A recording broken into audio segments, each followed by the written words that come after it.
অহা বৰ্ষৰ পৰা এইচএছ স্কুটি দিয়া নহয়, অৰ্থাৎ বাণীকান্ত কাকতি মেৰিট এৱাৰ্ড অহা বৰ্ষৰ পৰা দিয়া নহয়। মামাৰ স্কুটি। হেল্ল' এভৰিৱান, এই ভিডিঅ'টোত সকলোকে স্বাগতম জনাইছো। অহা বৰ্ষৰ পৰা মিন্স 2027 পৰা এইচএছ স্কুটি নিদিয়ে অসম গভৰ্ণমেণ্টে, এয়া সিদ্ধান্ত লৈছে অসম গভৰ্ণমেণ্টে। সকলোকে স্বাগতম, ভালদৰে কথাখিনি শুনিবা। ফাৰ্ষ্ট অফ অল, বহুতে মেছেজ কৰি আছে দাদা 2026 খিনি আমি পাম নে নাই। তোমালোকে পাবা, তোমালোকৰ কোনো প্ৰব্লেম নাই। তোমালোকৰ ইতিমধ্যে নটিফিকেশ্যন দিছে 2026 যিখিনি এইচএছ ফাইনেল দিছা, অলৰেডি পাছ কৰিছা, ডিফাৰেণ্ট কলেজ এণ্ড ইউনিভাৰ্চিটিত এডমিশ্যন লৈছা, তোমালোকে 100% পাবা। 80 এণ্ড এবভ পাৰ্চেণ্ট আছে, তোমালোকে পাবা। তোমালোক লাকিয়েষ্ট বুলি ক'ম। চ' যিবোৰ ষ্টুডেণ্টে 2026 বৰ্ষত ফাইনেল ইয়াৰত আছে, এইচএছ ফাইনেল ছেকেণ্ড ইয়াৰত আছে, 2027 এইচএছ ফাইনেল দিব, সিহঁতে নাপায় আৰু এইচএছ স্কুটি। এই সিদ্ধান্ত অসম গভৰ্ণমেণ্টৰ। এয়া মই কোনো কোৱা কথা নহয় বা মোৰ কোনো ফেক ইনফৰমেশ্যন নহয়, আৰু মই কোনোদিন ফেক ইনফৰমেশ্যন দিয়াও নাই। এয়া অসমীয়া প্ৰতিদিন।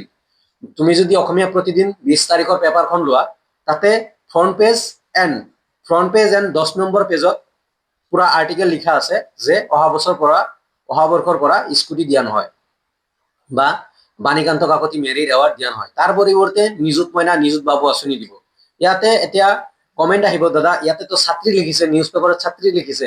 শুনা, কোনো এখন স্কিম ছোৱালীৰ পৰা ষ্টাৰ্ট হৈছে, এইচএছ স্কুটি ছোৱালীৰ পৰা ষ্টাৰ্ট হৈছে, ছোৱালীক নিদি বয়সক দিব, এনেকুৱা কথা নহয়।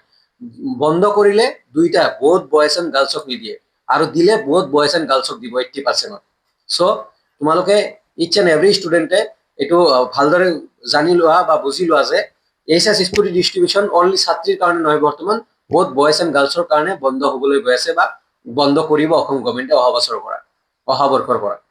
চ' ইয়াতে ছাত্ৰী লিখিছে কাৰণে বয়সে পাব এনেকুৱা নহয়, এইটো ডিছক্ৰিমিনেট হৈ যাব। চ' বন্ধ কৰিলে দুইটাই কৰিব, দিলে দুইটাক দিব। চ' এইখিনি আছিল নিউজ। চ' তোমালোকৰ যিবোৰ ষ্টুডেণ্ট এইচএছ ছেকেণ্ড ইয়াৰত আছে, মোৰ বিনম্ৰ অনুৰোধ, আৰু চবে এটা অপিনিয়ন দিবা, ভাল হৈছে নে না বেয়া হৈছে, কমেণ্ট কৰিবা, ভাল হৈছে নে নাই বেয়া হৈছে। বিনম্ৰ অনুৰোধ, তোমালোকে ডক্টৰ হিমন্ত বিশ্ব শৰ্মা ছাৰক ৰিকুৱেষ্ট কৰি চাব পাৰা যে ছাৰ আমি স্কুটি পাব লাগে বা আমি স্কুটি ল'ম। ইয়াৰ পৰিৱৰ্তে এটা কথা, অসম গভৰ্ণমেণ্টে কিন্তু নিযুত মইনা আৰু নিযুত বাবু আঁচনি দিব। ল'ৰাক বাবু আঁচনি আৰু ছোৱালীক নিযুত মইনা দিব অসম গভৰ্ণমেণ্টে। ইয়াৰ পৰিৱৰ্তে স্কুটি তিনিটা স্কিম দিয়ে, স্কুটি, নিযুত মইনা, নিযুত বাবু আঁচনি। যিবোৰ ষ্টুডেণ্টে নিযুত মইনা, নিযুত বাবু আঁচনি লয়, সেইবোৰে স্কুটি নাপায়। স্কুটি পোৱাবোৰে নিযুত মইনা, নিযুত বাবু আঁচনি নাপায়। এটা ক্ষেত্ৰত দেখিবলৈ গ'লে ঠিকে আছে, অসম গভৰ্ণমেণ্টে মানে এটা বস্তু মানে কণ্টিনিউ কৰিব খুজিছে, কিয়নো কনফিউজন হয় যে স্কুটি দিলে নিযুত মইনা নাপায় বা নিযুত মইনা কৰিলে স্কুটি নাপায়, সেইটো এটা মানে জটিল। চ' সেইকাৰণে চাগে ছোৱালীবোৰক নিযুত মইনা কণ্টিনিউ কৰিব আৰু ল'ৰাবোৰক বাবু আঁচনি কণ্টিনিউ কৰিব। কাৰণ অহা বছৰৰ পৰা মেক্সিমাম কলেজত 4 ইয়াৰ কোৰ্চ হ'বলৈ গৈ আছে। 4 ইয়াৰ ডিগ্ৰী 4 বছৰ হ'ব। চ' 4 বছৰ যদি নিযুত মইনা দিয়ে, দেন 1250 টকাকে আৰু 1000কে, বয়সক 1000কে, দেন 10,000, 40,000 যাব। এজন ষ্টুডেণ্টে বছৰেকত 10,000 পাব, এজন ছোৱালীয়ে 12,500 টকা পাব। চ' সেইকাৰণে চাগে দুইটা কথা ভাবি চিন্তাধাৰা কৰিহে নিযুত মইনা আঁচনি আৰু বাবু আঁচনি দিবলৈ চেষ্টা কৰিব বা দিব, কণ্টিনিউ কৰিব বুলি কৈছে, আৰু স্কুটি বন্ধ কৰিবলৈ বুলি কৰিছে, ডিচিশ্যন লৈছে বা সিদ্ধান্ত লৈছে। এই সিদ্ধান্তটো কেনেকুৱা হৈছে কমেণ্টত জনাবা। আৰু তোমালোকে যদি স্কুটি লাগে, মামাক ৰিকুৱেষ্ট কৰিব পাৰা। মামাই ইমানো নহয় যে মামাই চেঞ্জ কৰিব পাৰে, মামা এভৰিথিং কৰিব পাৰে। তোমালোকে মামাক ৰিকুৱেষ্ট কৰিব পাৰা যে মামা আমাক স্কুটি লাগে, আমাক স্কুটি প্ৰদান কৰক, আমি স্কুটিৰ কাৰণে এলিজিবল হলে আমাক স্কুটি প্ৰদান কৰিব। ৰিকুৱেষ্ট কৰি চাব পাৰা, মে বি চেঞ্জ হ'ব পাৰে বা মে বি দিব পাৰে নেক্সট এগেইন। এতিয়া বৰ্তমান যিটো নিউজ আছে সেইটো নিউজ আছে, বাট চেঞ্জ হৈ যাব পাৰে যে অহা বছৰ পৰাও স্কুটি দিব বা প্ৰদান কৰিব, চেঞ্জ হ'ব পাৰে। অসমত এনিথিং ইজ পচিবল, মানে এভৰিথিং ইজ পচিবল, এনিথিং হৈ যাব পাৰে। চ' তোমালোকে ৰিকুৱেষ্ট কৰি চাব পাৰা। এয়া আছিল নিউজ। চ' মইতো ৰিকুৱেষ্ট কৰিম, মোৰ মতে মোক যদি কোনোবাই সোধে তোমাৰ মতে কি হৈছে, দেন মই অলৱেজ কম যে স্কুটি দিব লাগে, নিযুত মইনাখিনিক নিযুত মইনা দিব লাগে, বাবু আঁচনিখিনিক বাবু আঁচনি দিব লাগে।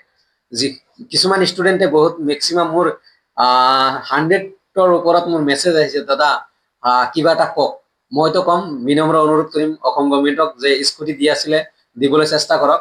ষ্টুডেণ্টে এই বঁটাৰ বাবে বাট চাই আছে বা বাট চাই থাকে। স্কুটিৰ বাবে এখন স্কুটি পাব বা চলাব, ইয়াৰ বাবে বাট চাই থাকে। আৰু যিহেতু নিউজ ওলাইছে বা নিউজত আহিছে যে স্কুটি দিয়া নহয়, দেন ইয়াৰ বাবে অসম গভৰ্ণমেণ্টে এটা ষ্টেটমেণ্ট দিব লাগে যে আমি স্কুটি দিম বুলি। এইটো বিনম্ৰ অনুৰোধ অসম গভৰ্ণমেণ্ট বা হিমন্ত বিশ্ব শৰ্মা ছাৰলৈ, কাৰণ ইমান ষ্টুডেণ্টে ৱেট বাট চাই আছে, এটা বঁটা পাব, স্কুটি পাব, চলাব, স্কুটি চলাব, চ' স্কুটি চলাই কলেজত যাব, বহুত ষ্টুডেণ্ট বাট চাই থাকে। চ' মোৰ এইটো ৰিকুৱেষ্ট যে দিব লাগে। আৰু তোমালোকেও ডক্টৰ হিমন্ত বিশ্ব শৰ্মা ছাৰক ৰিকুৱেষ্ট কৰিব পাৰা, অসম গভৰ্ণমেণ্টক ৰিকুৱেষ্ট কৰিব পাৰা যে স্কুটি দিব লাগে বুলি, বন্ধ কৰিব নালাগে, কিয়নো আগতে দি আহিছে, দেন তোমালোকক কণ্টিনিউ কৰিব লাগে। কিন্তু মোৰ যিমান দূৰ মই বুজিছো, নিযুত মইনা আৰু বাবু আঁচনি দিয়াৰ কাৰণে এইটো চাগে বন্ধ কৰিব। চবকে যিমান ষ্টুডেণ্ট আছে সকলোকে নিযুত মইনা, ছোৱালীবোৰক নিযুত মইনা আৰু ল'ৰাবোৰক বাবু আঁচনি দিবলৈ চেষ্টা কৰিব, দিব, এই আৰ্টিকলত লিখিছে। অ'কে, থেংক ইউ এভৰিৱান ভিডিঅ'টো চোৱাৰ কাৰণে। এগেইন ধন্যবাদ জ্ঞাপন কৰিছো সকলোকে ভিডিঅ'টো চোৱাৰ কাৰণে। ভিডিঅ'টো পাৰিলে লাইক কমেণ্ট শ্বেয়াৰ কৰিবা যাতে সকলোৱে কথাখিনি গম পায়। আৰু সকলোৱে বিনম্ৰ অনুৰোধ কৰিবা ডক্টৰ হিমন্ত বিশ্ব শৰ্মা ছাৰলৈ, কিয়নো অহা 5 বছৰত ডক্টৰ হিমন্ত বিশ্ব শৰ্মা ছাৰে আছে। চ' সেইজন মানুহ মুখীয়া, অসমৰ মুখীয়া। চ' অসমৰ মুখীয়াক ৰিকুৱেষ্ট কৰিবা। ধন্যবাদ।